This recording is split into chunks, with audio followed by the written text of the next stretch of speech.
Okay, guys, grab your popcorn, says Ben. Grab your popcorn, guys. Okay, welcome, and it's a live stream, so the format is I talk for 30 minutes, and then we go into Q&A. So if you're one of those saying my videos are too long, you can cut out at 30 minutes because then it'll be Q&A. The topic will be whatever people ask. So it's kind of flexible. We don't know what actually happens. And then I go on for an hour of Q&A. Now today it's actually more Q&A. We probably will do Q&A from the beginning here because it's a little bit different. I did my last video on identity management. On identities, and it's not a well watched video. It's performing like half my usual traffic. So I guess everyone thinks they already know everything. But what is interesting with the last video is that a bunch of people are obviously watching it for longer. So they're watching it for longer, meaning they're trying to understand the issue here. Maybe people are watching it multiple times. So because of that, then it seems like a good time here to process that. I got asked some questions on Braxme, and here we can kind of like go through some of the subtleties that I didn't really say in the video, and then we can kind of like question scenarios, because it's not really that difficult of a concept, but you can overthink this. I think many people have kind of like spent too much overthinking it and come up with scenarios that I think are way too complex. So anyway, let me just summarize what the point of the last video is. The point of the last video is how to segregate your identities, or in the video I call the term partition. How to partition your identities so that there's no data leak, and that's not entirely clear to people, so we're going to make it clearer again. So again, what is the issue here? The reality is, so we're going to start with the reality, is many of you already have a very active social media presence with your real name. Many of you haven't thought about what I'm talking about here, so you're going to start from something that's probably as bad as you can imagine with identity. And so we're going to start from that and work our way from that and see if we can improve the situation.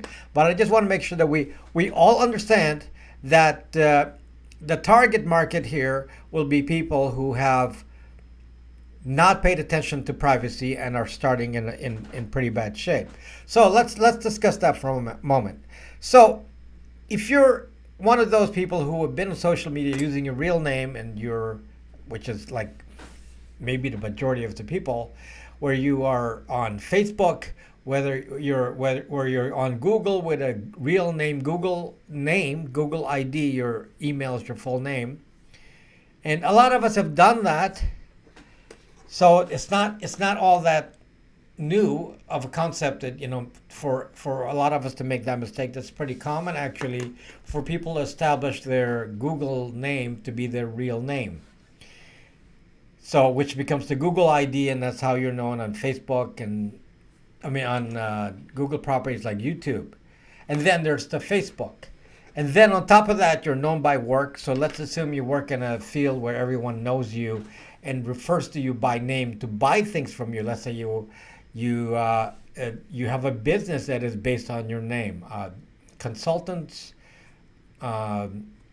teachers, accountants, CPAs, doctors, professionals, those who advertise with their own name as the business. So if you're doing that, where your business is your name, then that's the point we're going to have to start from, because it's very difficult to separate our lives from that identity of being well known in the community. So that's where we're going to start. Now, the bad news, and we're going to start with the bad news here, is I'm going to try not to move so much so I don't go out of focus here. So the bad news is that if whatever's out on the internet is out on the internet. Don't come to me and say, well, how do I get rid of what's on the internet? It's kind of too late for that, okay? So there's really nothing you can do with what's out there. So you have to blurry video.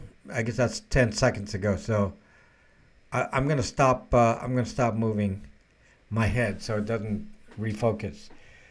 It looks okay right now. So your real identity has, an enormous amount of data already on the internet, and you can't really take that out. There's no way to do it. So for some of you, this is like kind of unrecoverable. And what do we do? Well, we can't do much except to distract, disinform. And there are ways to do that. Let's start with the basics of your name on the social media. One of the first things you can do, obviously, is to start deleting things. That helps a little bit. Not entirely, but it helps some. At least so you don't come up on the first page. If they have to, if a doxer has to dig a little bit deeper, then that's about the best you can do here. But one of the things you should do is go to the social media aggregators, and I'll name some of them, and you can search for them yourselves. One is called Axiom, AXCIOM, Intellius, INTELIUS, People Finders, My Life. Let's see, what did I miss there? Spokeo, SPOKEO. Those are the ones that come up when you search for name. Those sites come up. So what you can do is I know it's the microphone. It's focusing on the microphone. Okay, let me just move the microphone out of the way here. So the first thing that you should do is go to those sites and opt out. Okay? Am I still? I'm still blurry now. I mean, I don't want to be distracted here. It's very distracting to read this comment. I can't. Okay, here we go. So you have to opt out of these social media aggregator sites. It's not perfect, and you can't opt out of all of them. But you can opt out of, most of them. You can opt out of Axiom, Spokeo. You cannot opt out of Intellius unless you give them an ID. Zuck that. I'm not going to give them any Zuck ID. I'm not going to give any ID to Intellius. They should be sued is what should happen. So, yeah, we don't want any ID in there. So don't give them any ID, but you want to at least make it difficult for your name to come up in search activity. Now, most people do not search about you on the internet directly. Most people will search for you through Facebook. But this is so distracting here. Am I really still blurry? I'm like, some of your comments are like 10 hours old, so I don't know. I don't know if it's true or not. Okay, so I don't know if the comments are 10 hours old, so I'm going to assume it's old. So, most of you are being found on Facebook, so if you want to concern yourself with real name, you got to start there. Guys, there really is no reason. If you're concerned about privacy, I don't know why you can even talk about privacy and be on this channel and be watching me and be on Facebook. I really have no idea. I don't understand how you could do that. To be honest with you, that is the number one thing. You should let go and say, okay, I don't want to leave whatever platform, but you have to leave Facebook, for goodness sakes. You have to leave Facebook. There's just nothing you do will matter if you're on Facebook. I'm telling you right now, nothing you do will matter if you're on Facebook. I'm kind of a master doxer. I can dox anything and anyone. And I'm just telling you the techniques. I mean, the first thing I'm going to do is look at Facebook. And then the rest is secondary. Because Facebook gives me the links, and then it will hit other sources of data. But the best thing that I will use for the main data sources about any one of you will be on Facebook. And what happens is when you do not have Facebook, it dead ends a lot of stuff. So even those social media aggregators I just mentioned, they actually steal the data that comes from Facebook. They come from apps and various places, and whatever they can get, they can get. Cambridge Analytica data that came from Facebook. Yes, they block some of that now. Still, data will come from Facebook. Some data, like on profiles on Facebook, cannot be private. They actually show up if you Google it. So not everything on Facebook is private. You can show up and Google it. So you got to cut out the Facebook connection. If you're still here arguing with me about Facebook, I don't know what to tell you. Okay, I mean, you're not going to get any privacy, no matter what you do. Doesn't matter what. It's a dead end. Okay, so dump Facebook, and I mean all of Facebook, Instagram, Twitter. I'm not Twitter. Instagram, WhatsApp, and Facebook. Twitter's fine. Twitter's fine. You can stay on Twitter. You can even stay on YouTube. So you can watch me. That's fine. You can go to Odyssey if you don't want that. The point is, you cannot be on Facebook. And the reason is it's a real name website. You must not be on, just the general rule here is you must no longer be, you may have been in the past, but correct that. You must not be in any social media platform with your real name. Do not go to Facebook and say, oh, I'm going to go to Facebook and I'm going to change my name, because you will be zucked. Zuck will zuck you big time if you change your name. Let's say your name is John Smith and you want to say, oh, I'm now, Joe the Piper. They're going to make a link. So when you search for one, both come up. So you're just going to waste your time. So doing this identity thing the wrong way actually makes it worse. So do not change your name on Facebook. Please, people, do not change your name on Facebook. It's delete or do nothing. Don't make it worse. Delete or do nothing. Do not change your name. It's too late now. Delete or do nothing. So, okay? Now, so that's kind of the baseline here. Now, the problem is, from here, what do? Well, what you do is you go on anything that has your real name on it. You drop every platform. And I mean every platform. If you're on YouTube with your real name, drop it. Create a new account without your real name. Drop it. If you're on Twitter with a real name, drop it. If you're on any platform with a real name, if you're on Snapchat with a real name, drop it. Start fresh. Some of you cannot do that. You'll say, well, I can't. I already have 50,000 followers on, whatever platform. I have, so many friends on such and such a platform, and your ego just can't let it go. Well, that's what they want. That's what they want. They don't want you to give it up because they attract you with this fake promise that your friends is reality. Your friends on social media is reality. It's not reality, folks. It's just a sucking AI. It's a machine. It's a machine, folks. Do not fall for it. Don't go and say, oh, I'm popular on whatever. Look, I was popular on Periscope. Periscope app. Well, popular in those, in that platform, which was, I had 30,000 followers on Periscope, which for Periscope was very good. Now Periscope is gone. Good. No problem.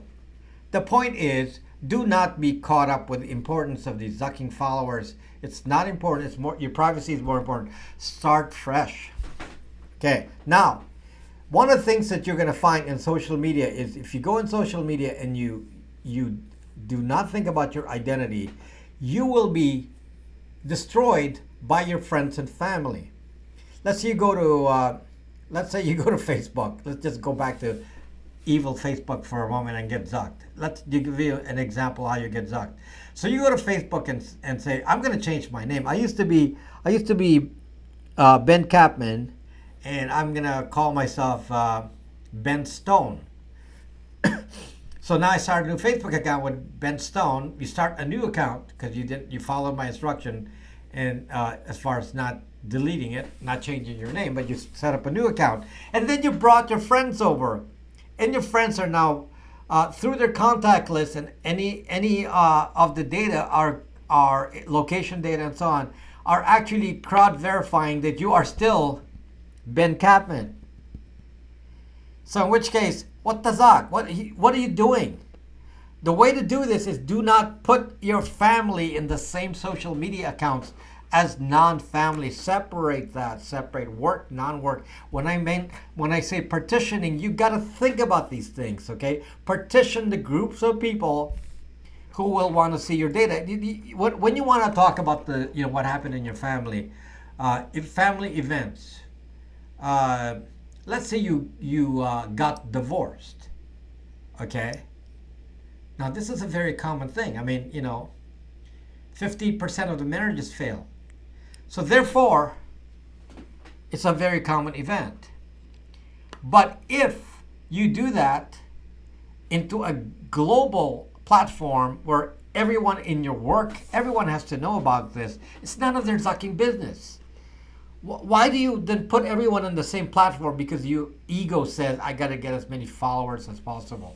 Well, don't think like that. Have some separation in identity between types of people that you want to have on social media. And hopefully not Facebook. Okay? So I'm not banning you from social media, just banning you from Facebook. Do not do Facebook.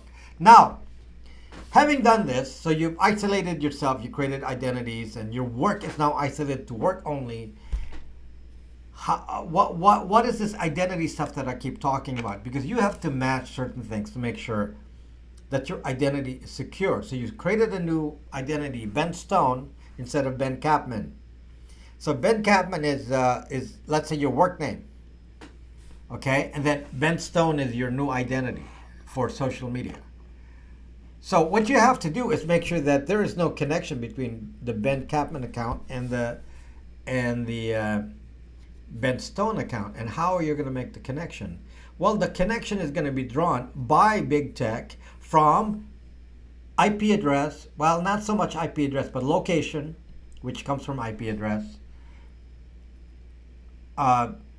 Your phone number and your email.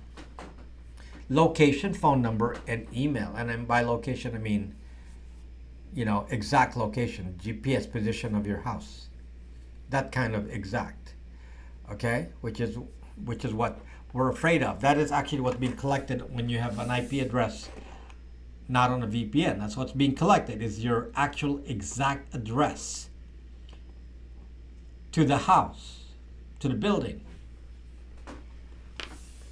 Yes, I'm using your name because, I saw your name and yes. Okay, so Ben's here. Ben's here. I'm using Ben's name because, he's using his real name probably. So that's a good example. So, but Ben Stone is separate identity, but you use the same two-factor authentication phone number. So big tech says, well, Ben Kapman is obviously Ben Stone on YouTube because they have the same phone number. And so you say, okay, I guess I can't do that. I'm going to change my phone number then. So you go set up a Google Voice account or whatever, and you set up one account where Ben Kapman is this phone number and Ben Stone is this phone number because you thought you were smart. But you didn't change the fucking email. So then I said, oh my gosh, I guess I better change email. You got to think about all this together. You cannot think about them individually. You got to think about all the identifiers at the same time. So understand what big tech knows. Big tech knows everybody's contact lists. Big tech knows what's been uploaded as email to Gmail. Big tech knows all that. So from the contact list, they can derive that from your friends, not necessarily your contact list, but everybody else's. They can see that they know your name, whatever names you've used, they have it all. They have your phone number, and you have your email. They can connect you by those elements. And then from your activity on the platform, they can connect you by location. So given that, you must not use any of those same identifiers together with a new identity. You must separate them. This is very hard to do, so I'm going to keep it simple for you. It doesn't have to be some complex rule. If you have a phone number that you've been using forever and all of your friends know it, keep it. Don't bother with that. It's too late. Whatever your existing phone number is that people have known for 20 years, leave that phone number alone and move on. But do not ever use that phone number on social media. Not on any internet site. Do not use an internet site. Use it only in the real world. Okay, do you understand what I'm saying here? Use the phone number that you use in the real world. Keep it in the real world. Remove it from social media. The same with email. If your email is benkapman@gmail.com, which probably is his real email. Don't spam him though, if that's true. So you have no choice. You have to keep benkapman@gmail.com, at least because everyone already knows it. You must start a new email account that is not benkapman@email.com and call it benyoutube@gmail.com. benxyz123@gmail.com. Whatever you want. That is what you use for sign into social media. Now, why is that important? Why is that important, folks? It's important because YouTube, Google, Twitter, etc. will look and say, okay, ben123@gmail.com. Well, who is that? Well, we don't have that email on any contact list. Why? Because you have never used that email with anyone you know. So therefore, it's not going to be in a contact list. You've never used it. You can use it in multiple social media accounts. That's all they know, but they don't have any contact list to make a connection. Because it's not going to be in any contact list. Your friends don't know it. Use a phone number in social media for two-factor authentication. Also, that's not known to your friends. This was missed in my last video. So many comments, and they're really not paying attention. If you have a phone number and an email that is not known to anybody else, and keep it not known to anybody else except for the internet, then they can't match it to contact lists. They can't match it to everyone that anyone else knows. And they won't be able to find any connection because those two pieces of data will connect you.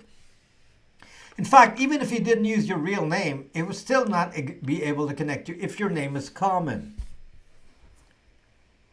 If your name is uncommon, then you'll probably be found. But if your name is not common, it's common, like there's many, many people with the same name, it's going to be hard to find. Okay?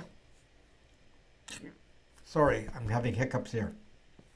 So the intent here is that big tech searches their contact list, their data, and they can't find a match. So you didn't touch your real life. Your real life is still using your real phone number. Your real life still has an existing email address. You now use two new emails, 3 new emails, however many you want for social media. That has no traffic. You're not going to do anything with these emails. The only purpose of these emails are to get two-factor authentication. They're really just for login. You're not going to do anything with them. They're not going to get data. They're not going to do anything. They're just going to get zucking spam from Twitter and whatever platform you're on. It's just for spam. Okay?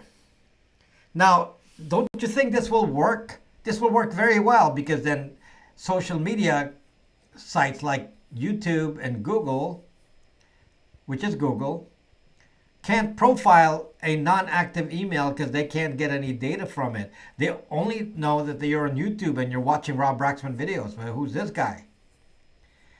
Okay? Who's he? We don't know anything.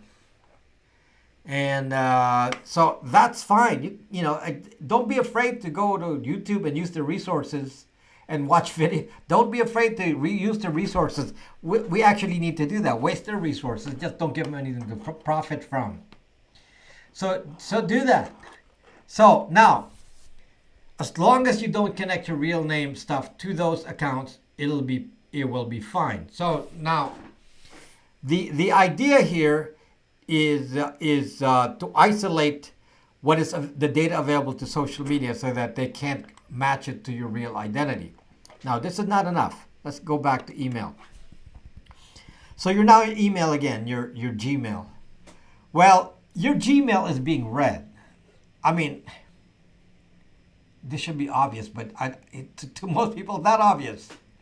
It's not obvious. There are so many email issues. I'm going to make a video giving you tips and tricks on email in the next video. Nobody will watch it, I'm sure, but it's important. I really need to share it with you so you know about some of the dangers of email and how to avoid some of that.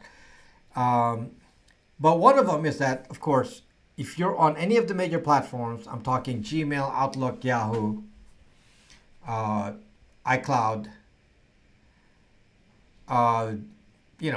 isn't that the majority of the mail in the world? I would say that probably 80% of the email in the world will probably be on those 4 accounts, right?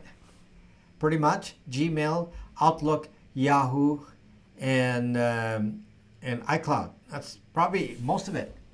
Now, obviously, it should be clear to you that on those platforms, they are reading your email with your real name on it typically. They're reading your email.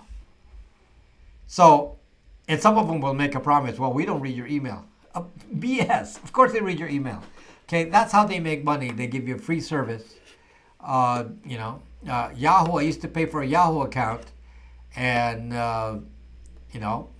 I think I still do pay for a Yahoo account because I can't get rid of it. No, I don't pay it anymore. But it's mostly spam. It's a spam email account. So if you're using these platforms, and just about any platform out there, that's free, you're obviously having your email read. So why do you think that's a minor thing? I can't imagine. We went from having some idea of privacy to now we actually accept that somebody's reading our email. You guys don't even complain. Somebody's reading your email. So the answer, folks, is this. Set up new Gmails, new Outlooks, new iCloud, new whatever you want. Just don't use your real name. Just don't use your real name. Set up those accounts for social media throwaway purposes only. Since they're reading your mail, set up a different email account on a different email provider that does not read your mail. Okay, be smart. Set up a different account that's not reading your mail. Okay? I happen to be starting a service in the next few days. In fact, you can buy it now. And this is just by chance. Braxmail.net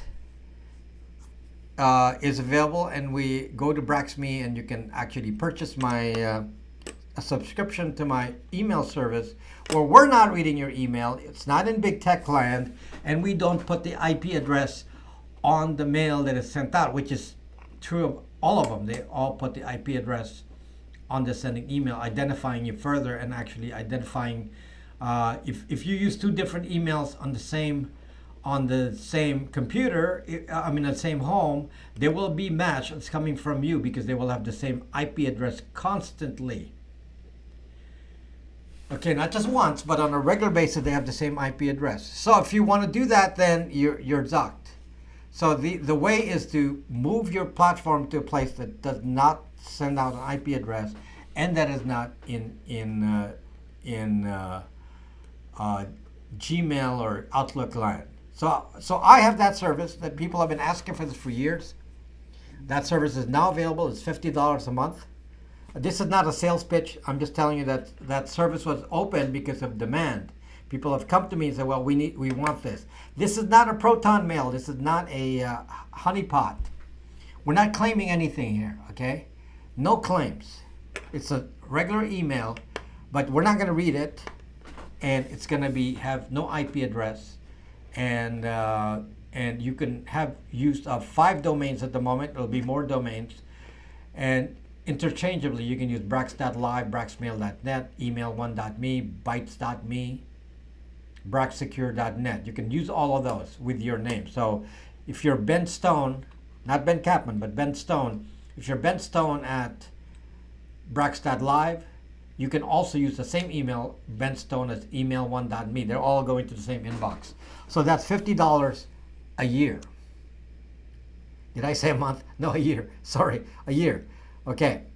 Okay, so that service is available. But that's not the point of this video. I'm just saying funnel your traffic away from Gmail into a safe place. And some of you will say, well, how do I move my email from Gmail to, let's say, Brax Mail? How do I do that? Well, I'll make a video. It's actually quite simple. Okay, it's actually quite simple, but I'll do an email telling you about some of the issues, what you have to worry about. But it's actually simpler than you thought. And when I, tried it, say, oh, why did I think of that? Because one of the reasons we don't leave our emails, because you got lots of important email, you don't know how to move it, and you think it's some complex thing to do, because you say, well, I do an import, export, do this, many maneuvers. Actually, no. You can do it. You can do it in one swipe if you know how. Okay, so that will be the plan, is to move your real email out of big tech land and leave the only garbage. Leave your spam on big tech land, but move real conversations away. So all they're left with is spam, and it's okay to keep the spam there, but just take away everything else. Every one of your contacts should get use your real new email address. Keep the stuff away into a non-tracking platform. And then with the segregation of identities and phone numbers, this is all going to make sense. So you can't stop what they know about the past, but you can minimize the effect of this by moving the stuff out of Gmail, Outlook, Yahoo into a private place. You can't delete the email that's already there. It's going to be there forever. But you're not going to use that anymore. And you're going to create a new identity elsewhere with segregation or partitioning of your information so that it doesn't spread. Okay, does that make any sense? Now, don't overthink this. It's not that complicated. Don't overthink this. Okay, so don't forget about the fact that your real name is known. Forget about that fact. Forget about the fact that your phone number is known on the phone. Forget about that fact. It's not going to matter. Now, the only real big problem that many of you are not going to, most people don't want to delete their email because there may be important information they want to keep, like business-related contacts and so on. So you can copy that someplace else. So you don't have to lose the email.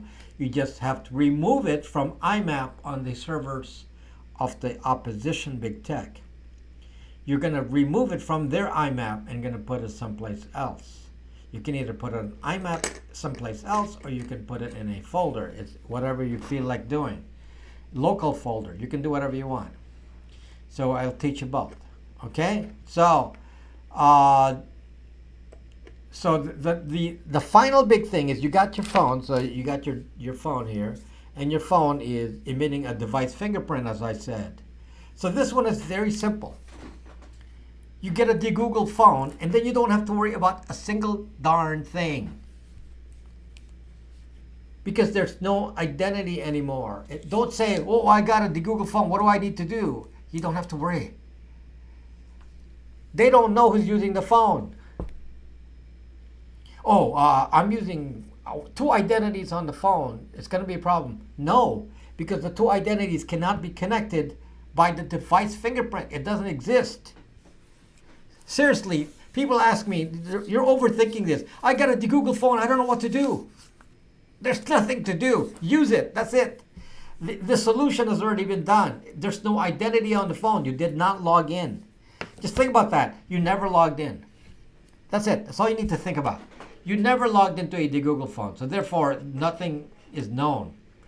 So you can run 2, 3, 4, 5 apps, and they're not going to connect each of those apps together because there's no common fingerprint. There is no common fingerprint. So de-Google phones, absolutely awesome. Awesome. I mean, I've been using de-Google phones for a couple of years now here. This is mine. So this is my de-Google phone here. It's still running. Mine is still running 17.1. I haven't even updated it. It's great. I don't have to think about it. I really don't have to think about it. There's nothing I got to do. So whatever doesn't run shouldn't be running on it. That's really the rule. If it doesn't run on it, it probably shouldn't be running on it. That's it. Okay? You can. So what if you install bad apps on the Google phone? So what? Well, you don't want Facebook on it because I already told you about Facebook. But you don't really have to worry about bad apps because they're isolated in any case. Well, you can't load any real bad apps because you can't load anything Google. So I haven't tried. Can you? I don't use like Snapchat or one of those, so I don't know. But I haven't tried if those work here at all. But that's it. You now the phone is no longer a liability. When you do a Google phone, you basically take the phone away from the equation. It's no longer part of your identity issue, and then you move on with just the email and the phone number. Very, very simple process. Now, in the video, I actually tell you how to use your phone, using a separate Google phone. Not a Google, but a Google phone. And that's it. Okay? So, before I continue on, let me just tell you that today's broadcast is sponsored by Lenode. I'm going to tell you about a new service I'm going to be making on Lenode. So Lenode, of course, is a cloud service, and I run most of my servers on Lenode. Some people were, attacking me on Odyssey, saying, "Oh, you're a big user of AWS." No, actually, I'm a big user of Lenode. I have very little left on AWS, but certain things I can't take away from AWS, but I'm still using some AWS. But to be honest, most of my business is on Lenode. And one of the new things I'm going to set up for the future project is to allow you to set up your own email server on Lenode. We will set it up for you on your own Lenode account. And then it's yours. Your email is more private because only you control the password to it. So you control the computer. That's like trustless. You don't have to say, "Do I trust you not to read it?" Well, you don't have to worry about that because it's your own server. We're going to be providing that service sometime at the end of October probably. And that service is not $50 a year like the Braxmail service. The Braxmail service is $50 a year. This one will be probably more like $40 a month to do this. And in order for it to be done, it has to be a very specific setup because setting up an email server is complicated. It's very complicated. I've been setting up email servers for myself. I've been doing email servers for decades. And to this day, it's still complicated. It's actually getting more and more complicated. And if you don't know how to set up an email server, it's pretty much impossible to say you're going to start now without causing some real damage. I'm going to tell you, if you set up your own email server, you will be hacked in minutes. In any case, I'm going to be putting this on Lenode. So Lenode will be my main platform for doing that. So just think about that when you're ready to do that. And Lenode is the only platform we will support. So because I like them when they're cheap. And you can set up a server there, email server there for $5 a month. That's all you need. $5 a month and you can have your own server. So that's your only hardware cost is $5 a month. So you cannot get $5 a month on AWS. No zucking way. So there are other companies trying to copy Lenode, but Lenode is still better. So, okay, so this not just because they're my sponsor, but because they're really good. That's why I take very few sponsors. I only have 2 sponsors, and I only take these sponsors if I actually believe they're doing good. And the 2 sponsors I have are Lenode, and the other one is StartPage. So they asked me to be their sponsor, and to ask me if I can take them as a sponsor. And I have very limited sponsorships. It's not even about the money. These are, small amounts of income, and I don't really want to take sponsorships. The only sponsorships I do mostly is for my own products for me, because then I don't have to be influenced by anybody else. I do what you need, and I provide you the service that you need. As you know, I have a VPN service, VPN routers, and now email. happy to say that I have this email service that many of you have been demanding that I do for years, and it's so difficult. I didn't know how to do it in a big way, and I set it up. It's all set up now. It's running, and you can just go to Brax.me, make a purchase, and you can set up your email without anybody else talking to you. So it's already over there. It's not live yet in theory. It's beta, but I guess it's a soft opening. Unless there's a crisis, it will be live. Okay? If there's a crisis, we may have to reset, but there's no crisis so far. Okay. So will you put a warrant canary on your website? Just ask me in a live stream. You're talking to me every day. I will tell you right now that there has been no requests for any information from any government entity on any one of my websites or any one of my platforms, my VPN, my anything, any service, in the entire time that I've run these services, which have been at least 5 years. Okay, none. I've not got. Lenode cannot read your email if you've set on Lenode because you passworded the server. So they can't log into the server. How much is what? The email is $50 a month. I mean a year. Sorry, a year. $50 a year for the email. And that's available now. And then the Lenode server, you pay for the Lenode server, which is $5 a month. So around $60 a year. And then on top of that, we install it for you and take care of it for you for $40 a month, which is pretty cheap. Considering what we have to do, that is extremely cheap.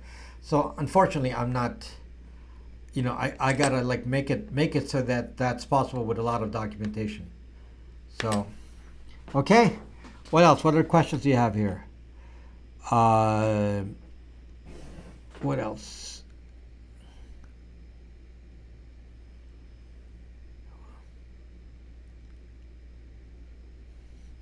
Hope you cover contact lists again.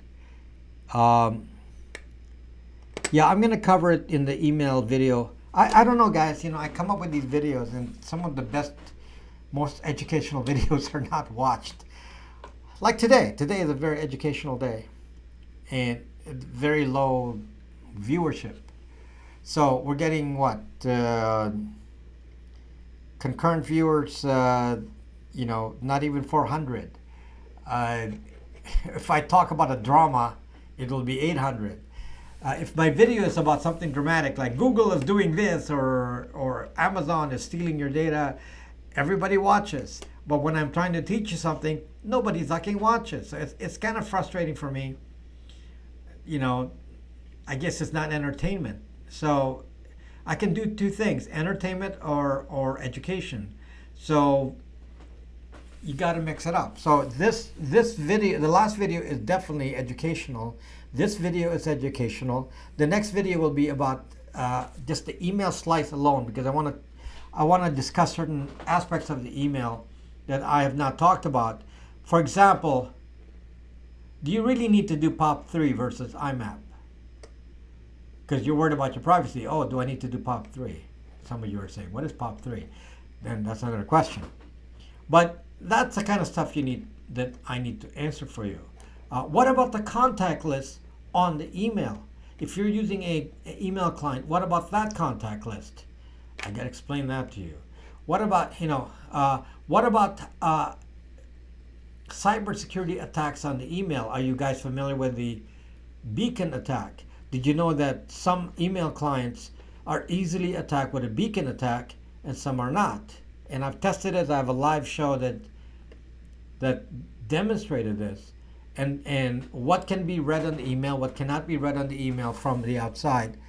You don't know some of this. So I've made many email videos, but this one will be kind of a combination of all of that. I'm going to make that the next video, which I am sure nobody will watch. Okay, unfortunately, but I got to do that. Okay, I'm going to do that because it's really important for you to have an educational video. So the next video will once again be educational, covering this same thing in the series. So that will probably be the final one in the series on identity, which happens to coincide with me mentioning my my new email product anyway. So it didn't make any sense. Why not mention S-MIME? What is the connection with S-MIME? What does that have to do with anything?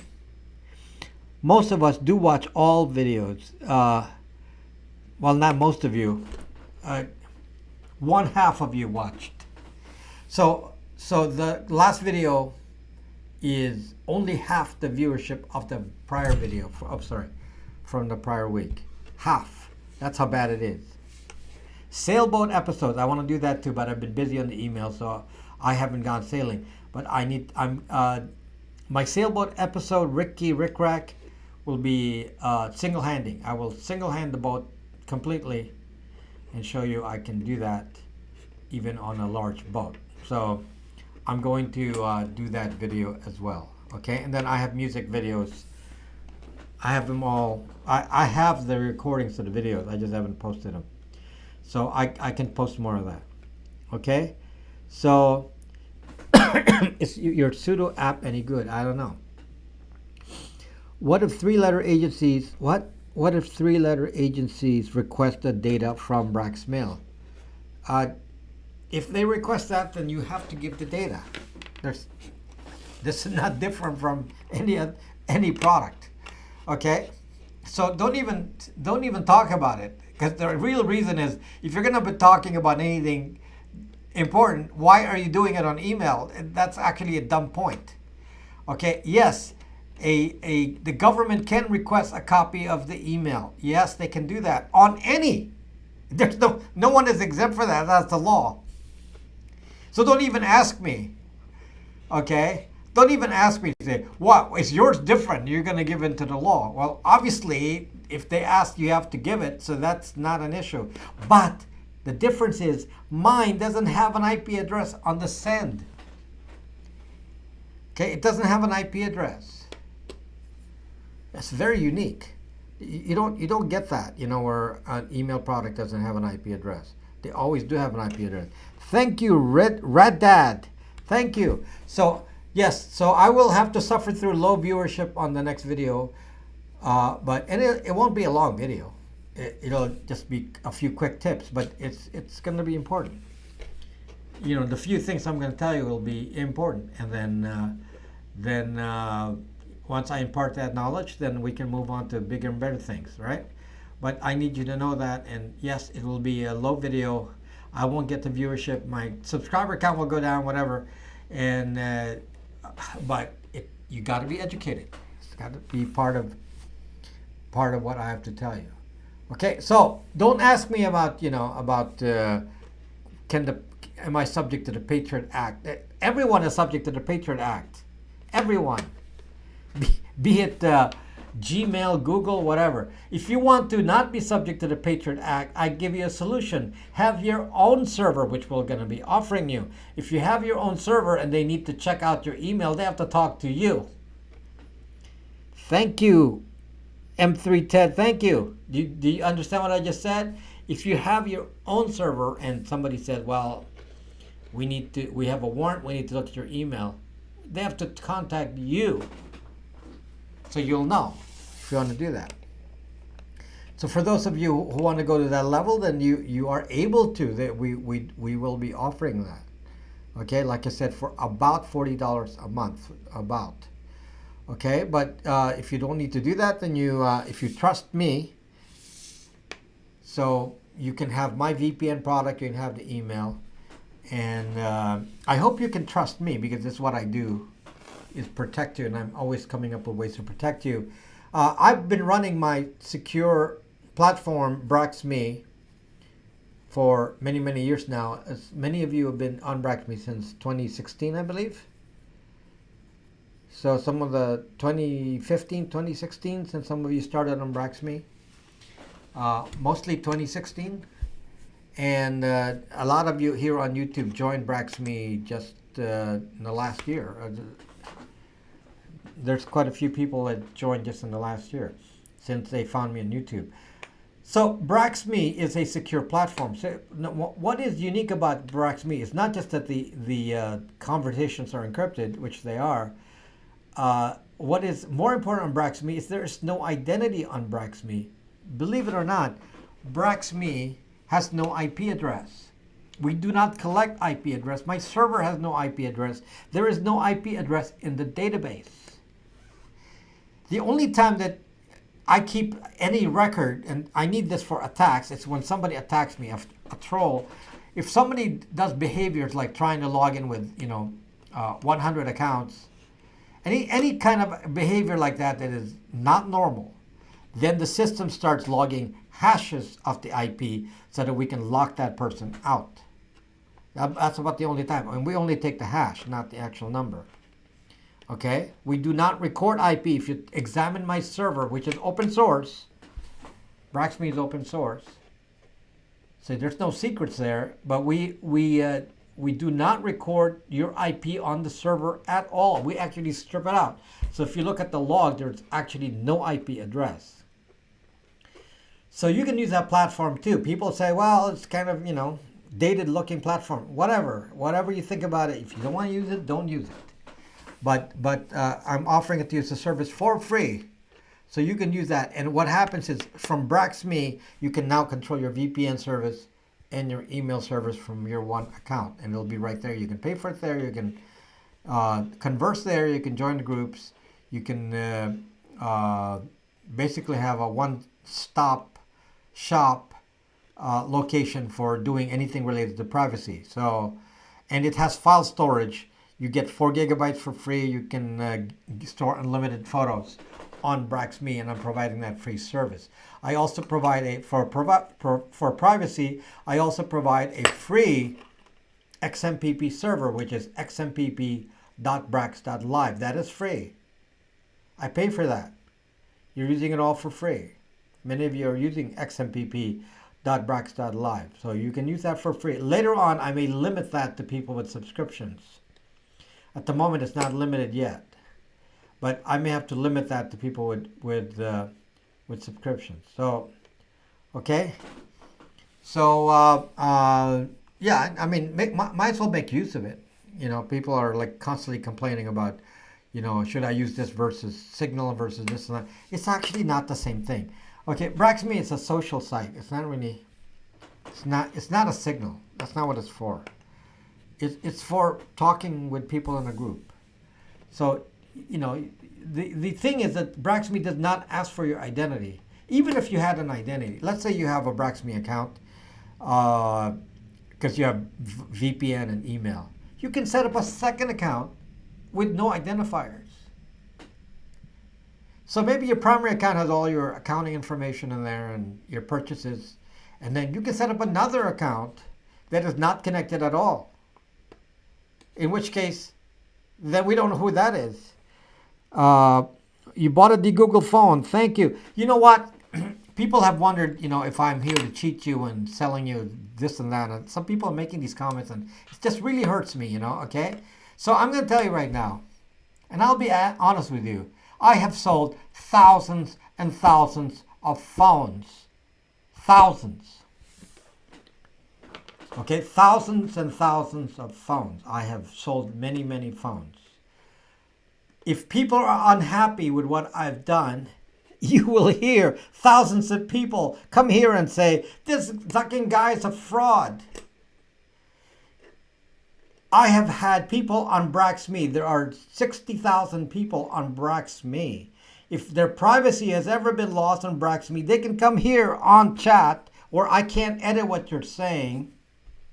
And they can say nasty things about what I've done to them on Brax.me. And you will find that that has never happened. I have never breached privacy on Brax.me.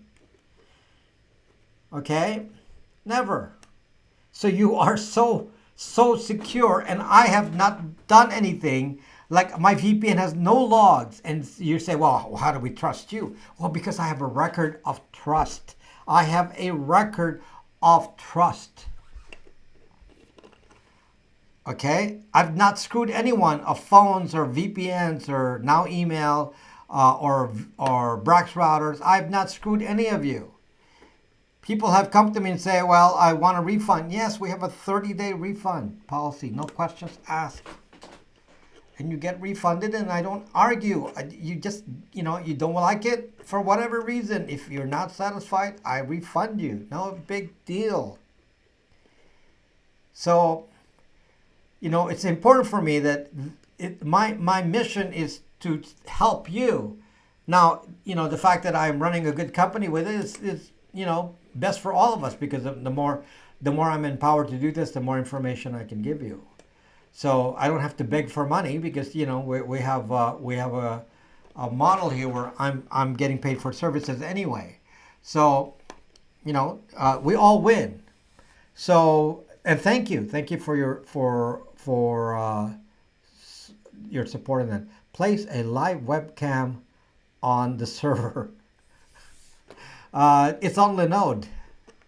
You think they will allow webcam on the server on Lenode? Truth by the fruits, and Rob are sweet. Thank you, L Apple Dumpling. Thank you. That's a cute name, by the way, L Apple Dumpling. So, no mysteries with me. I mean, people have known me here. Several of you here, especially the moderators, have known me since 2016, and I've been on social media doing live streams in all this time. So there are no mysteries. I've been always been honest with people, and straight up, and as far as honesty goes, I've been cheated many times in my life, but I will never do that to you. Okay, I will never cheat any of you. The money isn't important. Okay, so Storm Media Brothers, come on, you've been longer than 3+ years. Come on, you're longer than that. Much longer than that. That's the only time when you've done the social vision. So yeah, so many of you, have known me and known of what I've been doing all these years, and you can follow me as I've grown into doing all this. Thank you, Heir to the Ron. Thank you, and so when you choose a VPN, you're going to say, oh, should I use what's the latest sale from such and such a VPN? Oh, there's a sale on ExpressVPN. It's cheaper. So you say, I'm going to go for the cheapest price on the VPN. Well, you can do that. My VPN is slightly more expensive. I mean, my VPN is not the cheapest. I'm $89 a year, which is not the cheapest. So you're going to really, cut it so thin. I have to support this channel. I don't have any kind of marketing here. This is low volume. I'm not selling like VPNs like in the millions here. There's only a few thousand of you on the VPN, and it's a lowly volume. It's not big bucks, and so I charge a little higher, but really, I mean, you're gonna take your business away because it's minus a few bucks more. So, but I'm a real person. You're not dealing with,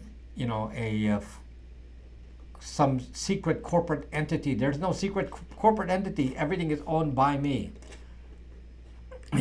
So corporations are owned by me. This is just me. So, yeah. So everything is me. So it's my face and my, I ship you every phone I ship it to you personally. I actually handle the phone and ship it to you personally. I do that every day. So when when the phones are ready, I ship it out to you every day, so it's not you're dealing with a real person. So anyway, it's appreciating the support. When you buy a product from me, and I understand that I purposely didn't make my product the cheapest, although my email is actually not bad. Yahoo charges, if you use the paid service, I think theirs is $60 or $70 a year, I think, something like that. Tom Sparks doesn't recommend my VPN. Do I care? Well, on what basis? Does he have my VPN? On what basis does somebody review a VPN without actually even having the VPN? On what basis is that review made? So I don't really care. Okay. So if you want to support some other VPN provider, support that corporate entity. Somebody. So you want to support Nord from Lithuania or whoever owns PIA now. It's Romania or whatever country owns PIA now. If you want to support that, that's fine. So here, this little company here is doing all these services, and at least you know where your service is coming from. You know what servers is running, because I can tell you the servers are running. I can tell you exactly where it is. You know the ISP that most of them are on Lenode.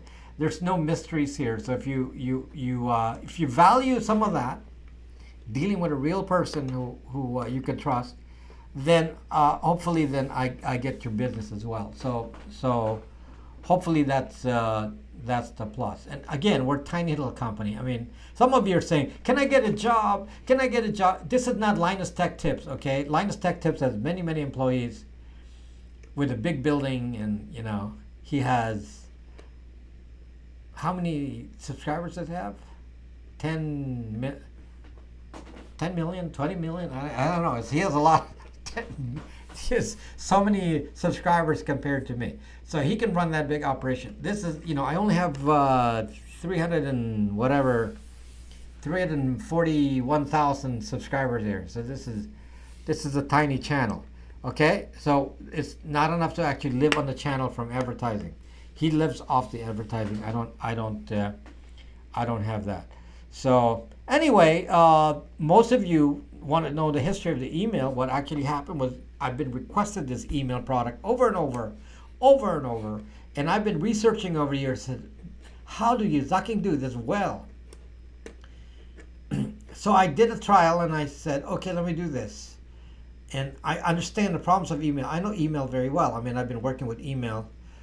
Built my own equivalent to Proton Mail some time ago that I wrote, not some open sourcing. I wrote it myself, and built some other products. Over the years that did email kind of services back and forth. Using SMTP and so on. This is decades of experience with programming some of this, and I've known some of the issues. It's really complex now. I have to tell you that. The email service is made using open source products. So the email is using Postfix, Dovecot, Cyrus, Spam Assassin. What else? I know there's more. Standard open source modules are in the email product. However, what I had to do was connect it to Braxme, so the infrastructure is managed from Braxme, and I don't have to touch the servers. That's what I had to build and program on my own. But it's based on a standard infrastructure for which there is no documentation. Just FYI, no documentation. Took me a long time. There's no Zucking documentation. It is terrible. Terrible. So, yeah. Anyway, so hopefully, you understand where I'm coming from here and the basis for, what I'm doing here.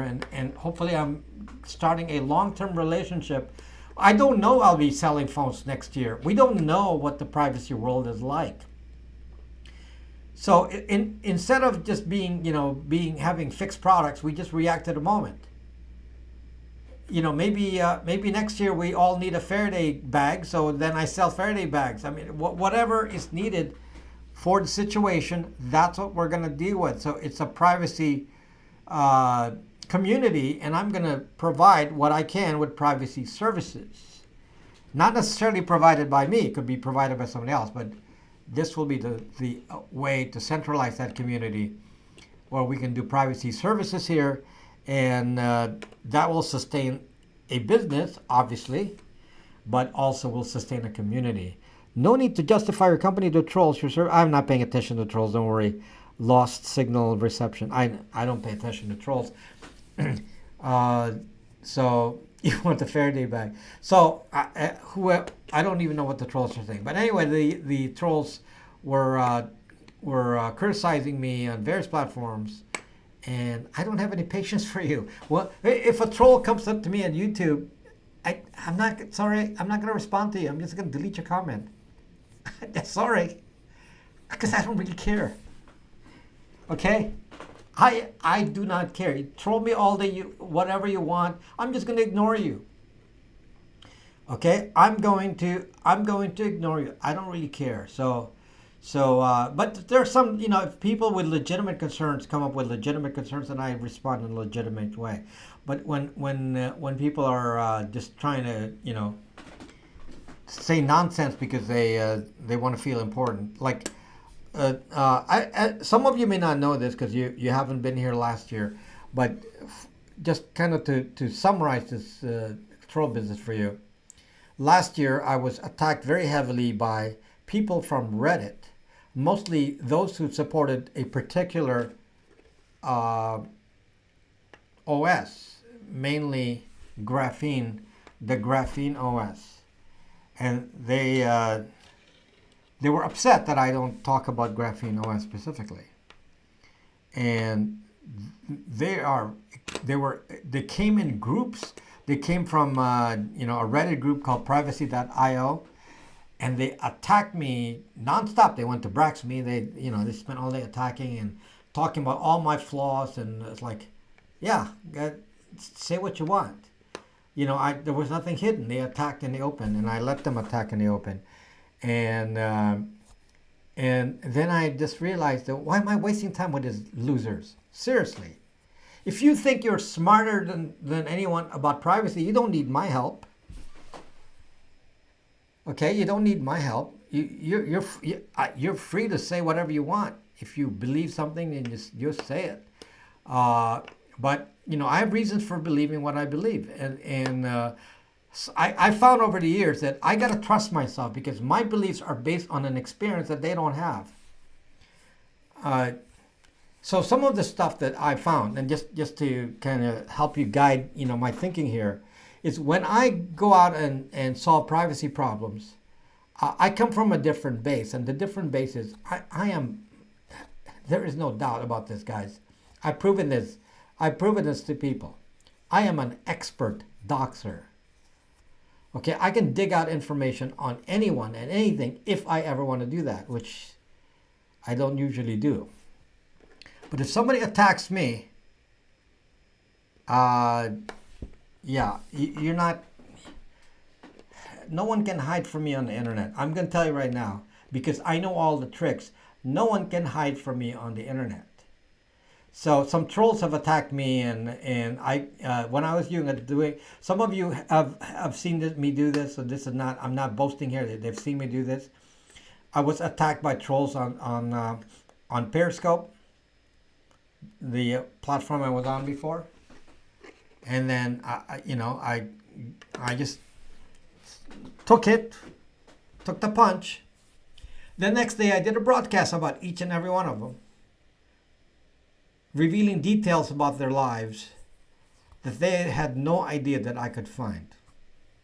So it's a lot of these security people on privacy.io, they have no zucking skills like that.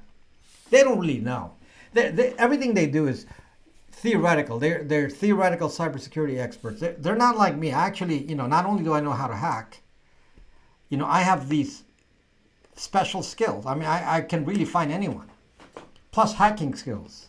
Because I have that, I can actually look at it in a completely different way. In fact, my attempts at teaching you privacy is based on countering somebody like me. Everything I'm teaching you on the privacy business here is saying, how do you prevent, sorry for being distracted here. How do you prevent somebody with kind of a skill set that I have from attacking you? That's one problem. Secondly, how do you stop an AI from doing things that I cannot do because I don't have the database, but the AI has a database, so they can actually do things beyond me and find you. So in my mind, I'm thinking not only as the master doxer and hacker, I'm saying what if I was the AI? How do I think? I have found, guys, I have found that all of these people on Reddit and all these young kids who are cybersecurity researchers and all that, they don't have the kind of experience I have. So they don't have the thought process. They actually come up with different conclusions than I do. So they're welcome to come up with different conclusions. They are so welcome. I'm not going to tell them into their face that they're wrong. But I have a different experience base, and you know what? You can judge for yourself if what I'm telling you sounds real or not. I think it should be pretty authentic enough for you guys to go figure out. If what I'm telling you is not authentic, you should be able to detect that. So my understanding of little threats, for example, it's so funny. I was criticized by one group because they were defending Matrix. And I then noticed, you're not talking about Matrix. You're talking XMPP. Why are you not talking about Matrix? You're a bad guy. Because, this privacy group, they're very big on Matrix and graphene because they think they're super secure. I don't want to keep repeating myself. I made a selection about what is bad and what is good based on certain things that is based on completely different reasons than they have. And one of the biggest issues that I had, which is why I am not that fond of Matrix, is because of metadata. And somebody says, Matrix is federated. There are thousands of Matrix servers. Yeah, but most people go to one Matrix server. Matrix is actually dominated by one major player. So most of the metadata is emitted by one. So it's actually, and there's the metadata. That's the problem with the. So if it's spread out or it's called federated, well, that's fine. Still, there's metadata. Now that's different from what I've researched from XMPP. It doesn't have the metadata. So is metadata important? To some of you, it may not. To me, it's extremely important. Okay? To me, metadata is more important than the data. I'm probably the only one saying that in the security community. To me, identity from the metadata is much more important than the data. I don't care what you're posting on the internet. You could be posting naked pictures on the internet all you want. But if you don't show your face or any identifying features, what the zuck are you posting? Nobody knows. Okay? Let me repeat that. Okay? If you go to the internet and start posting pictures of your foot, and you have a website that has various poses of your foot on the internet, there's no identity with the foot. It's not a face. They don't do foot recognition. They have facial recognition. Because there is no foot recognition, the foot is not identified. Okay, so even that data is meaningless. Google can have tons of foot videos and foot photos, and it doesn't mean anything because you can't match anything to it. Because all the data will come from the metadata. This is to prove to you that the data itself is not important. What's important is who posted the foot video. What is the IP address? What is the location? When was it done? How often was it done? Who are the contacts of this person with this foot?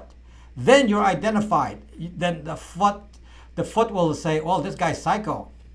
He's a pervert. He likes feet. Okay?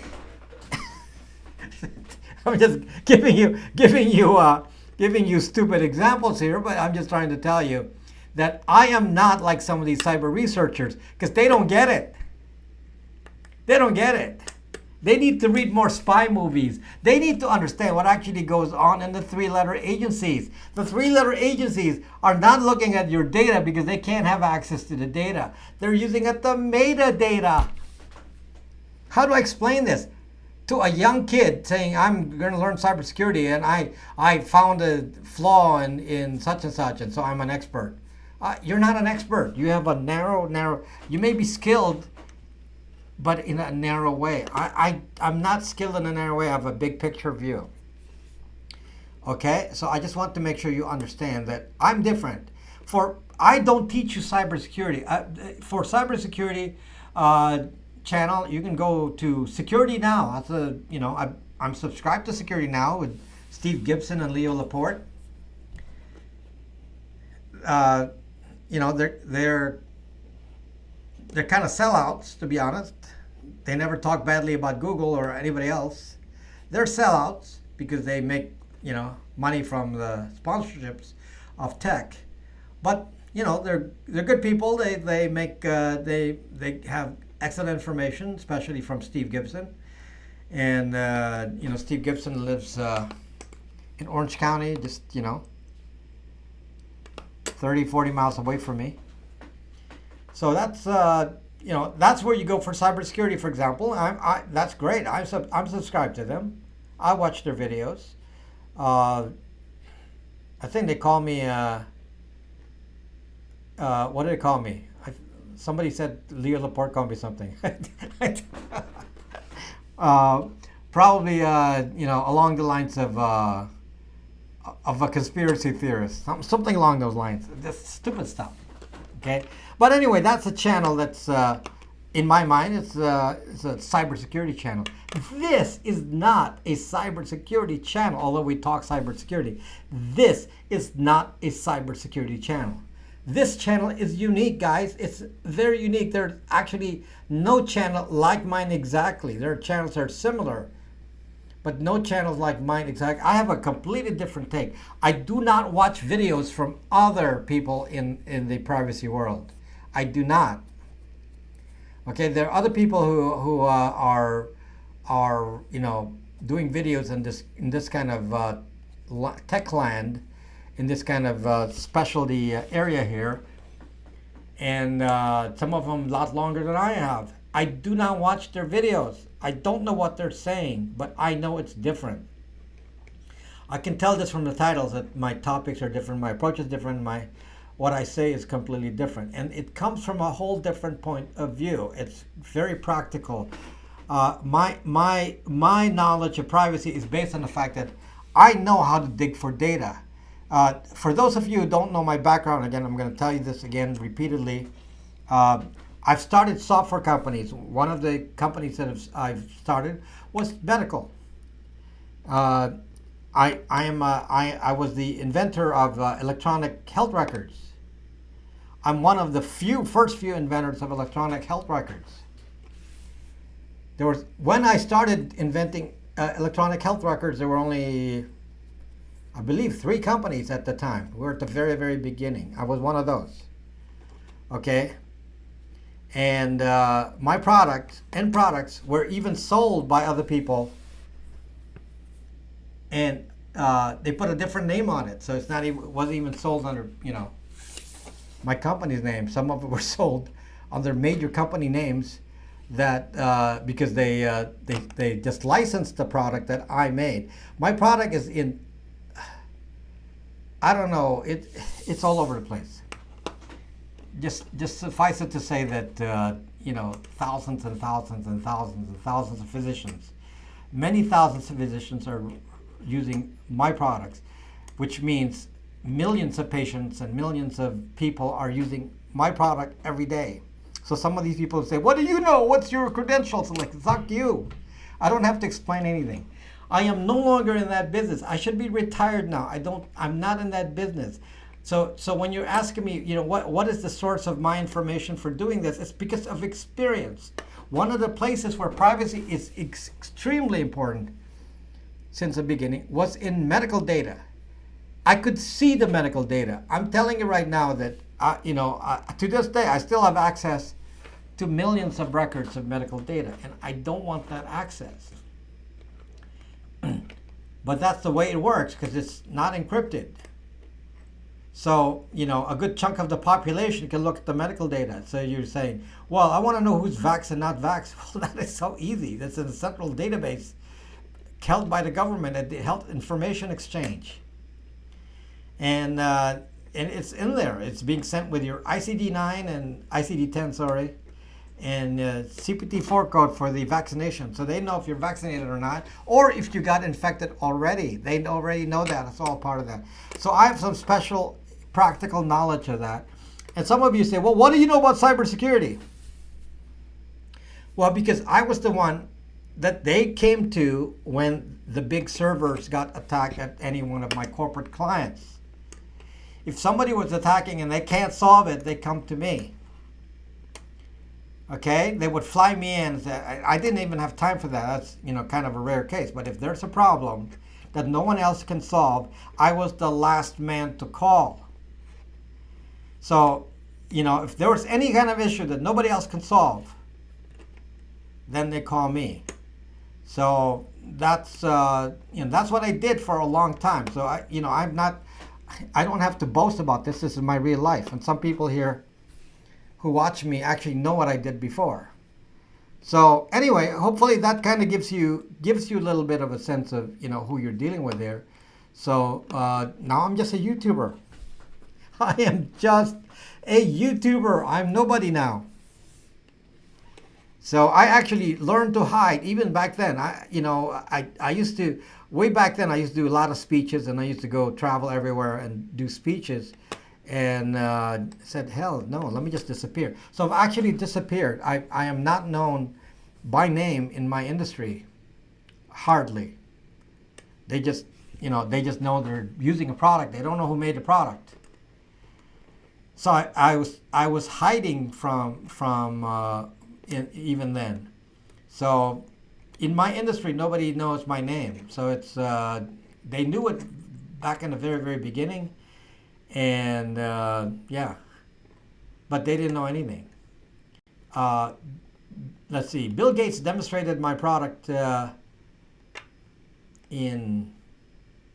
Comdex, or our company product, because again, no real name is part of it, just my company, which changed name 10 million times since then. So it's not, you're not going to get anything out of that. But we were at the Bill Gates did a kind of like what Steve Jobs used to do, get in front of one of those yearly events. At the time, Bill Gates did it and then demonstrated our product. So that was at Comdex, and that's the product that I wrote. So you were born. I was born a nobody. We're all born a nobody. So I'm still a nobody. Nobody knows who I am except on YouTube. When I was doing my thing, nobody knew who I was. But obviously, I was making a lot of money because I was very successful. So so that's something that I can say, and anyone who wants to challenge that, I can re-challenge back. Yes, I was very successful. I made good money. I'm not without skill. So I'm doing this on YouTube here. I've been doing this on YouTube for a couple of years, and basically retired from that whatever I was doing before, and started doing this because I really like it. So I believe in it, and this is really a movement for me. So that's why I'm here. So if you actually wondered, is this guy real or whatever, or what is his motive? I actually believe in this. I'm not doing this to I believe in it. I think you can tell if somebody's just BSing you about this. Oh, he's just doing this to make money. It's a typical comment I hear. Oh, he's just doing this so he can make money. It's like, fuck you. I made more money before. I was making money. Okay, so yeah. So if you're saying, well, what is this guy's street creds? Well, I don't need to worry about that. The IRS knows I've made a lot of money. The IRS knows that I made a lot of money. So, yeah, so I don't make that money anymore because now I'm YouTube. So whatever I make on YouTube is what I make on YouTube. But yeah, so in my career, I was obviously very unique. I not only did I found some of these companies, they were successful. Some were not successful. Some were not. But when it's successful, then you make a lot of money. So sometimes you do it, it's not successful either. So it's up and down. That's the way it is in the world. So sometimes you make the money, sometimes you lose the money. But this time I'm doing this from my heart. I really, I really believe in this. I'm disgusted by what I see, and I teach you all this because I really am disgusted. So, and no, I can't talk about COVID or anything like that. Come on, guys. YouTube will strike me out here. Can't talk about any of that. So, yeah. Hit or miss. Hit and miss. Yeah, so what is the secret, with successful people? Successful people keep trying, and then, they try so often that they win. So I'm kind of like that. I keep trying. And I've won. I've lost too. One lost, one lost. I take risks. That's what I do. Mr. Cool, you keep asking that question. I said, you don't want to ever discuss that here on YouTube. I am not going to talk about that on YouTube. Do they have any, what? Yes, thank you, accounted for. So anyway, that's, just so you, this is kind of fun, just telling you why I'm here and why you're here, hopefully. Kind of explains that a little bit. Just can't do this in a short video because this is really what, I've been live streaming for 7 years now or something, and I was doing this, every day. Back in the day, some of you guys were watching me. I did a live stream every day. Every day. Now, fortunately, live stream is just, I just talk. I don't have to have notes. I don't have to prepare. Now I have to make these videos. These videos are actually more difficult. To do a video, I have to work on it for a week. It takes a week to make, most of the week to make a video. It's a very, very long process. So it's, now I got to plan out. I've already told you what my next video is, and I got to know that in advance. Then I got to record it. And I do my videos just right before. These are not done in advance. So it's very, very difficult. Anyway, we're running out of time here. So I said two Hobie Cats. What about Hobie Cats? So you have a steady 350 people here tonight. Thank you, Curtis. Yeah, my videos though have gone up to, typically, like if there's a little bit of drama, it goes to 800. So this is on the kind of a moderate end of that. So hopefully you're thank you, Hermenegild.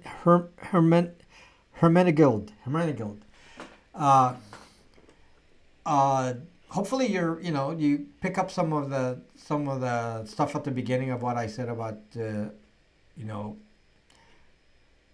what we're trying to do here. You're trying to beat different threats. So some of you, just to close this out, because we only have 1 minute. To close this out, what I want to say is that not all threats need to be protected against. There are certain threats that I don't really need to concern myself with. And normally those are government threats because I can't do anything about it. So I don't need to hide my SIM card and, do all that. I don't need to worry about that because that's not really an open piece of data. It's only known to the carrier and they need to get a warrant to get a subpoena to get that. So I'm not too worried about that part. That's not something Google knows or any of those parties. So you don't have to protect against every single thing. You don't have to always say, I'm going to have to spend cash. Well, you can, but then life will not be so pleasant. So that's not the level we're talking about here. So privacy is not the same as complete hiding. We're not completely hiding. We're just wanting privacy. Okay, guys? Thank you for watching, and I'll see you in the next video. See you later. Good night.